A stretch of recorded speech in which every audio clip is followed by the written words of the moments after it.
aims to increase students' access to free school breakfast and lunch. It passed today in the Senate. ABC 15's Emma Engel has been working for you, speaking with one of the sponsors of the bill and the president of the state's Education Association. So, Emma, why is this particular bill so important?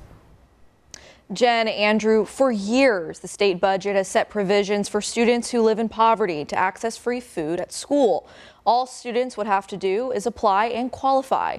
Right now, there are programs qualifying students to get free or reduced price school lunch and breakfast.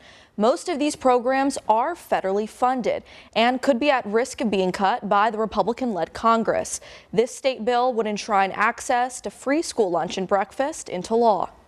This week, Bill 425 passed in the South Carolina Senate with unanimous approval. The goal of this bill is to identify the number of public school students who live in poverty and increase access to free school breakfasts and lunches for these students, as well as to provide criteria for determining eligibility and to provide similar requirements of school districts, schools, and school boards. Really is just codifying and putting into permanent law that temporary bridge, if you will. It almost used like a pilot program is how we use that to see, to work out the kinks. We've done that now, and so this just makes it more permanent as we go forward.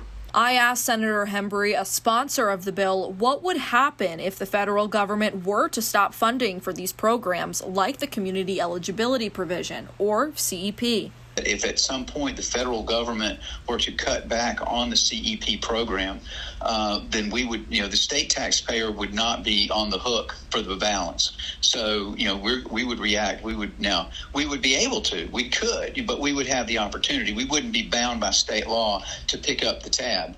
Hembry says if federal funding was cut, it would put a huge hole in the education budget and they would have to deal with it as it comes. For now, it's unclear if that will actually happen.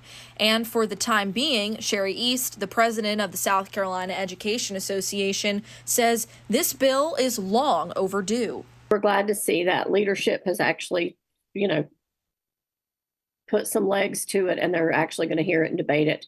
I know there'll be a cost impact or physical impact. They always go over that with bills, but we know that our children can't learn if they're hungry. The bill also instructs school districts to tell parents how to apply and get their kids in the program. Reporting live in studio, I'm Emma Engel, ABC 15 News.